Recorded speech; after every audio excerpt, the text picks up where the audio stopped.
Hello everyone, welcome to a podcast project of Group 2 from FM 201. For today's episode, we will be answering the questions all regarding on the importance of a hero to a nation, how heroes are made, how can we be heroes in our own little ways, and is Jose Rizal worth emulating? But before we begin, I will let you know first that we will be joining by some of our friends from FM 201. The first topic will be addressed by Mr. Vinch Canales, followed by Ms. Trisha Celestial.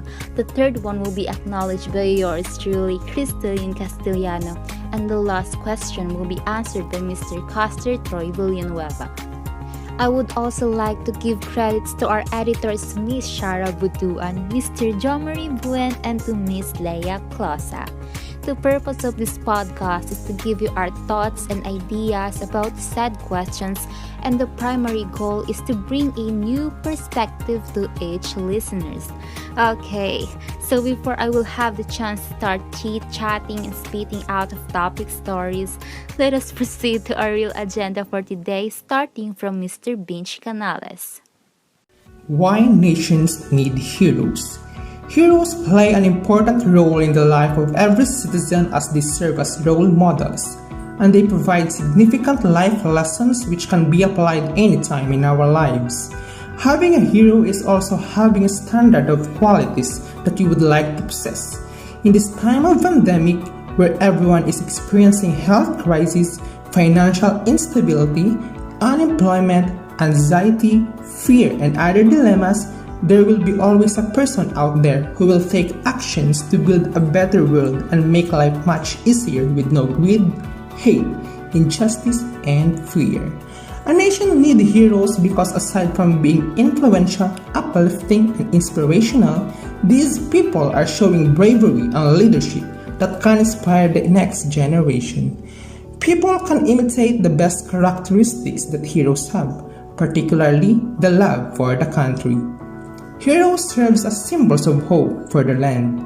Heroes will make us feel that it's okay to speak and voice out for what is right and speak for only truth and fairness even if other people will turn you down. Heroes express the values and idealism of a country. They will leave an inspiring story with their countrymen that might serve as motivation for the people and for the next leaders to do so, in order to maintain the peace and order that everyone desires for the nation. I absolutely agree with that, Vinch. I mean, who doesn't need a hero? We all need heroes. I myself need a hero, and I kind of want to be a hero too, but who knows, right? Okay, I'm sorry, let's move on. Let's get it to Miss Trisha. Heroes are made and they were not born heroes. No one was really born as a hero.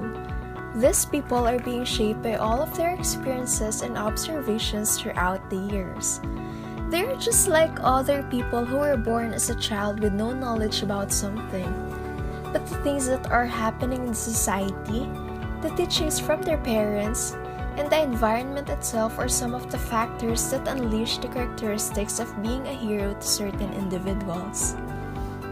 Experiences from time to time made a person a hero.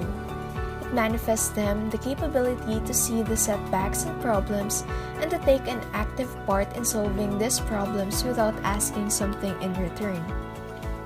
Heroism is an act where someone is prioritizing the sake of others rather than their own sake and safety. Everyone who has been remembered as a hero has been working hard, sacrificing all they can, and helping the country to have it. The same is true for Rizal and all other heroes we have. They weren't already born as a hero and they didn't even ask for the title. But they were remembered as one because they showed us how selfless they are. All people were born with the potential to serve the nation. It will only depend on how they will mold themselves and how they will respond to the social problems around them. We all have our own choices to choose what kind of person we want to be.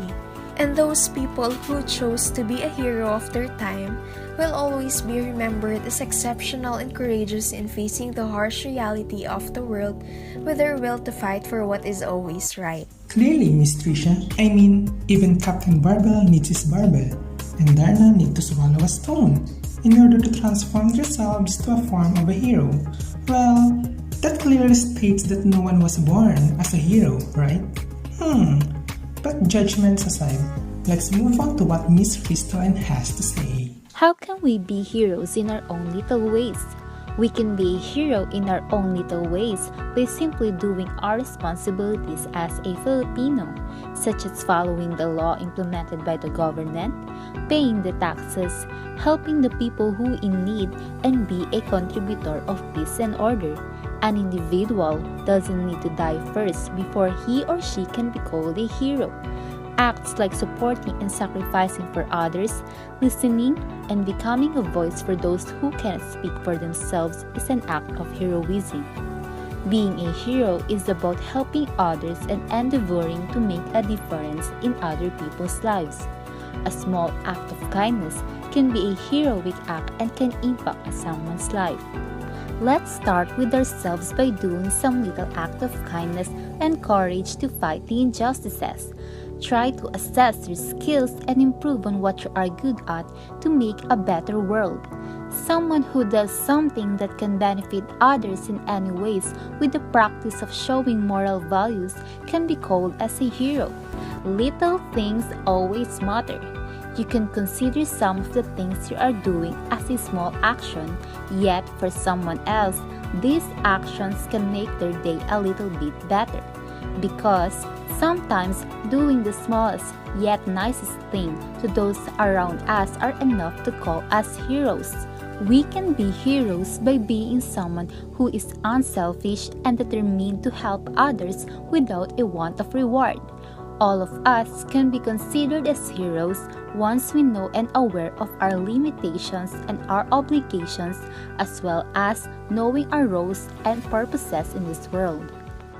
I couldn't agree more to what you have just said, Christalyn, because as long as you're good to the community, you are courageous, brave, and a good role model, you can be a hero. So basically, anyone can really be a hero. So let us now proceed to the last, but definitely not the least topic. So here we go.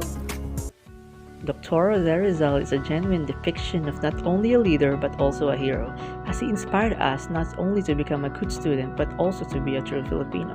Jose Rizal has done a lot for this country, which people should look up to. The patriotism that he has in this country made him our national hero today.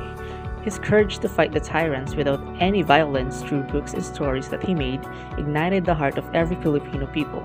He is a man of vision, dreams, and aspirations. Rizal is the paramount model for us Filipinos, a truly worth emulating. His impressive skills in his writings became a medium that gives a huge contribution to the formation of what we have today. He led his fellow men to assert their right to our nation. His ideas and principles became timeless in application. He serves a role model for the youth by making them realize the importance of education, because it might be the instrument for everyone to become successful in the future. Rizal has the characteristic of being nationalistic, patriotic, and being selfless. Thus, Rizal's life is indeed an inspiration to us, because he didn't show us how good he is in terms of academics, but he also showed us how good he is as a son to his parents and a brother to his siblings. Consequently, Rizal's dedication and perseverance to his works and in everything he does influence every people significantly, as we also believe that in everything we do, we must give our best because it can also serve as inspiration to others. And as the youth of this new generation, we must use Rizal as our inspiration for the betterment of our beloved country. We don't need to be Jose Rizal entirely, but be someone that can match up to his will, to fight for something that we think is right. Just like him, we should intervene and expose ourselves in some society's issues for us to be aware and know how can we help to address those issues and consider ourselves as the hope of the nation. So this is the episode of our podcast for today. I hope you guys like it. I hope you guys enjoyed and learned something. If you did, please let us know. We would be glad to hear your thoughts and reaction about this topic. So that concludes our podcast. Again, this is Group 2. Bye!